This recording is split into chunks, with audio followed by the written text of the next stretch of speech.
So this is the actual shape of energy waves going through space. The question is, when two waves are coming toward each other, what happens when they meet? And the answer is they become entangled with each other. So in this room right now, there are radio, television waves, cell phone waves, all kinds of energy in the room entangled. But matter, I can separate and study each piece, but energy waves, I cannot separate. So conventional science is reductionistic. It takes things apart and studies pieces. But the new physics says, no, you have to study wholeness because you cannot separate the energy. So when a doctor looks at a sick patient in his office, he looks at his physical body and tries to understand what's going on. But what we all know about wholeness is that what affects the patient is his job, the family, the environment, the community, so that to study illness, you can't see it just in the physical body. So this is how energy waves interact. I drop two rocks from the same size rocks from the same height at the same time, and they hit the water. And the ripples are in phase and they come toward each other. The question is, what happens when the waves meet? So I will pretend by putting one wave over the top of the other wave. This wave goes this way, this wave goes this way, this is overlap. And to find out what you do, you add up the waves. 1 + 1 equals 2. So the two waves interfere with each other. And the result when they're in phase is the wave is more powerful. Okay? It is called constructive interference. Okay? There is an opposite effect. This time I drop the two rocks from the same height, but I drop one before the other. And the ripples come toward each other, but they're out of phase. One wave is going up, one wave is going down. So watch what happens when they meet. Add them up. -1 + 1 + 1 -1. So two waves can interfere and cancel each other out. This is called destructive interference. You have all experienced this in your life. Constructive interference is called good vibes, and destructive interference, bad vibes. So let's say it's a Saturday night and you have to go to a party and you're tired, and you go to the party and you meet some people who are in wave harmony, and the waves are in harmony with you. And your energy and their energy in phase gives you more power. And then you are walking around on your feet, on your toes, very high, constructive interference. Bad vibes. You are in a scary place and you feel the energy go. What is going on is there's energy in the field that conflicts with you and it cancels your energy. Bad vibes. All animals and all plants communicate with vibration. The gazelle doesn't have to go up to the lion and say, "Are you my friend?" Because at the distance, the energy could be felt and the gazelle will not go there because of bad vibes. When we were young, were taught to be sensitive to the vibrations, we would not find ourselves in bad relationships and bad places. But we are usually told not to go by our feelings, but to listen to what people have to say. One night at 3 o'clock in the morning, I was watching an old movie on TV. It's a British movie, so it was very dry. And I was going to go shut it off, and the one line came out that was worth staying up all night for. Language was designed to hide feelings. So the point is, all organisms communicate by vibrations and know if they're in a good place or a bad place by reading the vibrations. But we humans have that ability, but are not trained to use that ability. But I will show you in a little while how vibrations change the proteins of the body. And the proteins give us our structure and our function. So the vibrations can alter our health and our biology. This is a picture of a gold atom. And while you can see it in the electron microscope, if I give you a camera, you fly through the atom and take pictures from one side to the other side. When you come back and develop the pictures, there will be nothing on the pictures. And the reason is this is the atom that Greg said, this is the atom we studied in school. I studied and taught this atom in school. And this is the picture of the quantum atom. So the relevance is, why, if an atom is invisible, I cannot put my hand through the table? Well, this is a picture of a tornado. And I say, drive your car 150 kilometers per hour straight here. Will the car go through the tornado, yes or no? It would be like hitting a stone wall. The car will be smashed by hitting the tornado.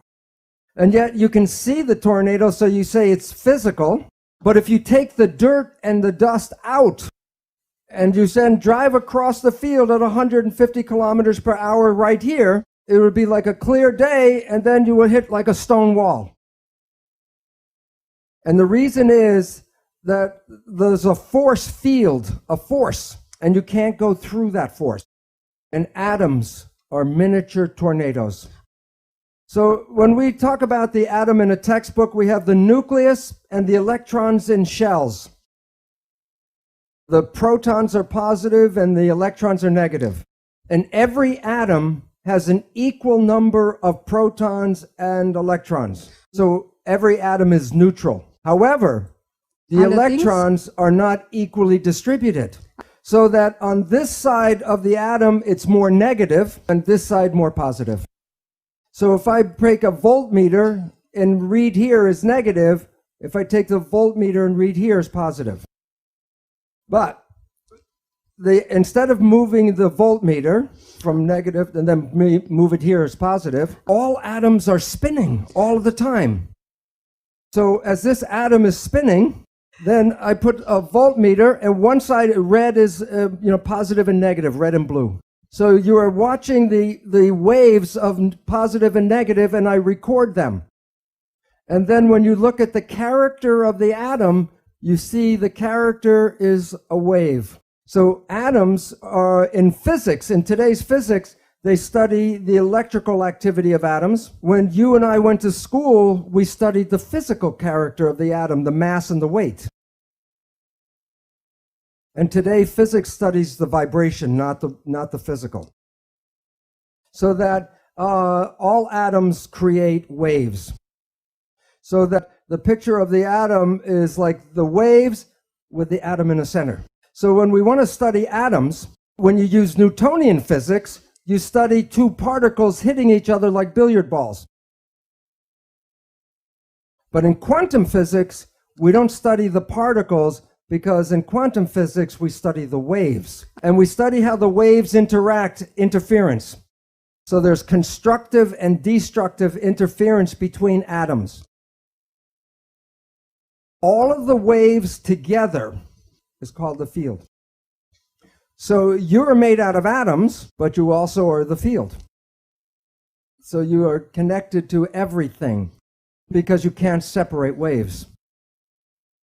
This is a new technology showing you pictures of atoms and electrons. And a scientist can manipulate and make a corral out of the atoms. And trapped in this corral are two electrons. And you can see the waves in the electron microscope picture from the atoms. These are the waves. And then you can see where the waves of one atom and the waves of the other atom interact and interference. So the new physics says, don't look for particles, talk about the field and the waves. This is from Scientific American, but it's not the title I'm interested in. It's a subtitle. And the relevance is this.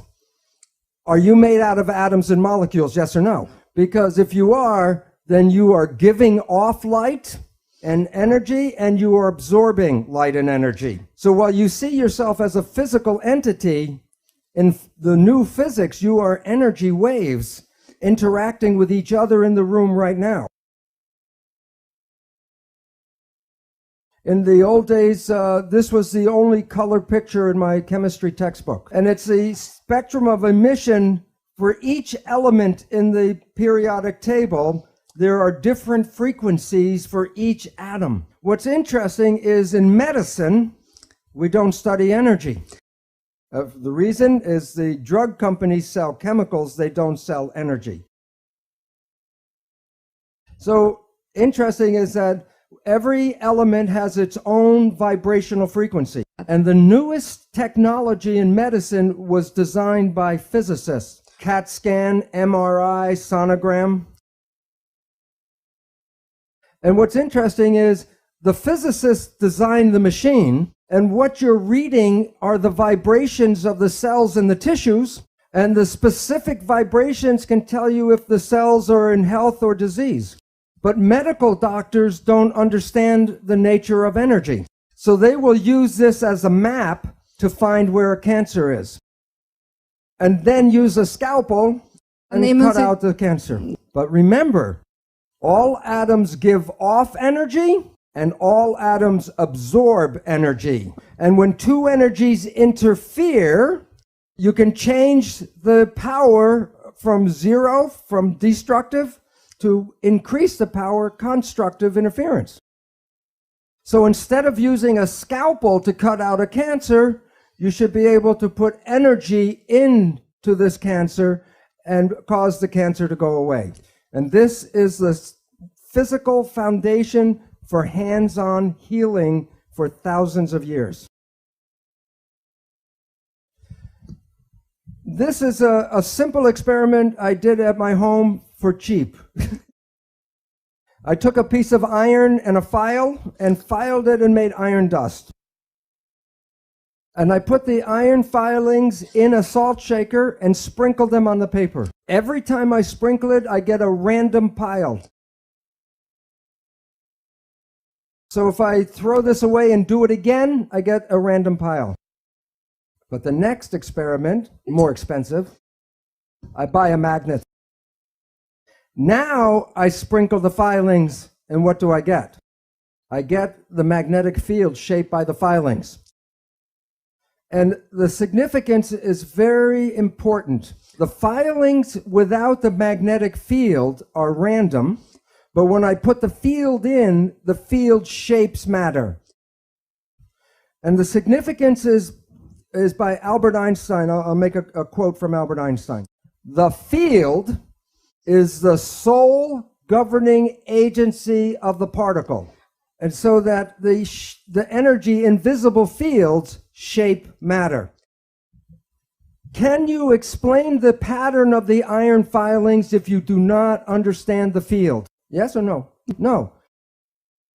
Can you understand the pattern of my cells in health and disease if you don't understand the field? So this is why medicine has failed, because it wants to understand the structure of health and disease, but does not include the field in its understanding. And so the field is the sole governing agency of matter. Particles are matter. So your life, your physical life, is controlled by the field, and that's from Albert Einstein. So that our understanding of physics says that medicine does not understand disease because it only focuses on the particles and on matter. So Newtonian physics said study only the body. And quantum physics says no. Quantum physics says matter and energy are connected. The new physics, we bring the mind, which is energy, back to the body. And the relevance is just from what Albert Einstein said. So the mind is the field, and it gives shape to the body.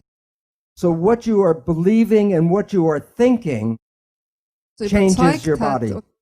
So when we see people, like if I look at the audience or you see us, we see people as physical particles and machines. But that's an illusion, because what we are interacting waves. That's why one person can affect another person just by being in the field. So we go back to science and we say this is not correct. There's a new mathematics that's important called fractal mathematics, which explains our physical universe. A new physics, quantum physics, which explains the world in terms of energy. A new chemistry called electrochemistry, which deals with vibrations of atoms. And biology and psychology did not bring this new science in yet. By definition, biology and medicine are not scientific. When cells were first named, in 1600, Leeuwenhoek was looking at dead plant tissue. And he saw the cell walls around the cells, the cellulose walls, but the cells were dead, so they were empty spaces. So he called these spaces cells, like prison cell, but that's the wrong name. But today, the word cell means something different, and it's more appropriate. Because the word cell is used for the word battery, like flashlight cell or dry cell or wet cell. Every cell in your body has a minus voltage on the inside and positive voltage on the outside. Every cell, every live cell is a battery.